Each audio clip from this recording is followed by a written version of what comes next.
आगे देहरादून के सागरताल नाला पानी में बलभद्र खलंगा विकास समिति की तरफ से 50वें खलंगा मेले का आयोजन किया गया। कार्यक्रम में पहुंचे मुख्यमंत्री पुष्कर सिंह धामी का गोरखाली संस्कृति में स्वागत किया गया।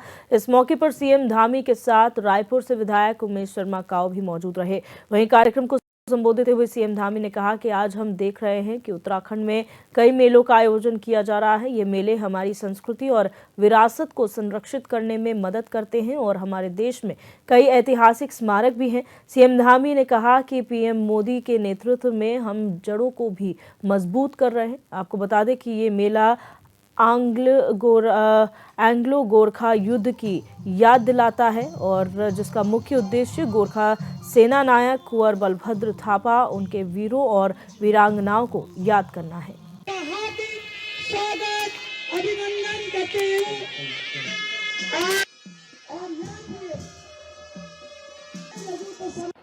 आज के इस ऐतिहासिक खलंगा मेले के 50वें आयोजन के शुभ अवसर पर आप सबके बीच में आकर मुझे अत्यंत ही हर्ष का अनुभव हो रहा है। और सच में जहां आप सब लोग हमारे कर्नल की पूरी टीम, पदम जी जो हमारे अनेक अवसरों पर हमारे साथ होते हैं, प्रभात दीदी हमारी जो है हमेशा होती है, वही हमारे एक पुल बनाने का काम, सेतु बनाने का काम हमारे विधायक जी ने किया है। मैं विधायक जी का भी धन्यवाद करता हूं कि उन्होंने आप सबके बीच में आकर मेरे अंदर भी एक नई ऊर्जा का संचार करने का काम किया है। ये मेला वीर भूमि उत्तराखंड के उन अमर बलिदानियों की गाथाओं का स्मरण करने का अवसर है, जिन्होंने अपनी मातृभूमि की रक्षा के लिए अपने प्राणों को निछावर कर दिया और पूरी दुनिया के अंदर स्वाभिमान, वीरता और साहस का अमिट संदेश छोड़ दिया। खलंगा की वीर भूमि में वर्ष 1814 के एंग्लो गोरखा युद्ध में सेना नायक कुंवर बलभद्र थापा और उनके वीर सैनिकों ने मातृभूमि की रक्षा के लिए अपने प्राणों का बलिदान दिया, अपनी सर्वोच्च आहुति दी। इस युद्ध में कुंवर बलभद्र थापा और उनके 600 वीर सैनिकों ने 3000 ब्रिटिश सैनिकों की विशाल सेना का सामना करते हुए अपनी वीरता और रणनीति कौशल से, साहस से, पराक्रम से, अपनी वीरता से ब्रिटिश सेना के छक्के छुड़ा दिए।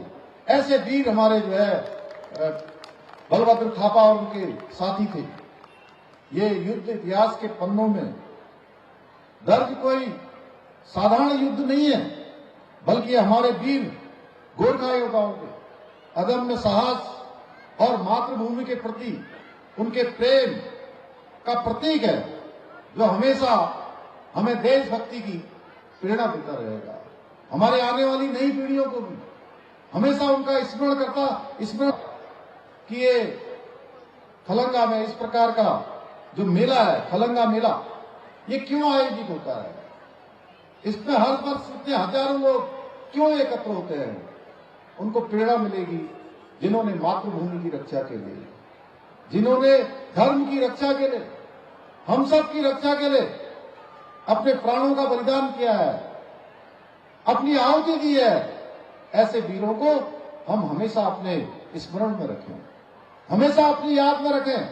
और कोई भी वीर होता है, योद्धा होता है, अब वो जो देश के लिए, समाज के लिए, मातृभूमि के लिए अपने प्राणों का बलिदान देता है, तो वो अमर हो जाता है, हमेशा हमेशा के लिए वो अमिट छाप छोड़ जाता है, हमेशा हमारे स्मरण में रहता है।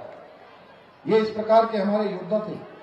खलंगा की गाथा हमारे वीर पुरुषों के जो साहस था उनका प्रतीक होने के साथ साथ जो हमारी गौरवशाली विरासत है उसका भी प्रतीक है।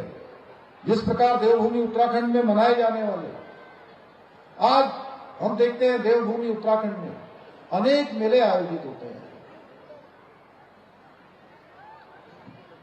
ये मेले हमारी संस्कृति और विरासत, इसको सहेजने का काम करते हैं, इसको आगे बढ़ाने का काम करते हैं। पीढ़ी दर पीढ़ी हमारे नौनिहालों में, हमारे नवयुवकों में एक संदेश देने का काम करते हैं। कि हमारी विरासत, हमारे पूर्वजों ने कितनी कठिनाइयों से इसको हमेशा सुरक्षित रखा था, उसके लिए उन्होंने कितना संघर्ष किया था। उसी प्रकार ये मेला भी हमारी समृद्ध सांस्कृतिक परंपराओं को सहेजते हुए अगली पीढ़ी तक पहुंचाने का एक बहुत ही विशिष्ट माध्यम है। हमारे देश के अंदर कई ऐतिहासिक धरोहरें हमारे गौरवमयी अतीत की पहचान होने के साथ साथ जो हमारी संस्कृति है, जो हमारी संस्कृति रूपी बट वृक्ष, उसकी मजबूत जड़ें भी है, जो हमेशा हमको हमारे पूर्वजों से जोड़ने का काम करती है, हमारी संस्कृति से जोड़ने का काम करती है।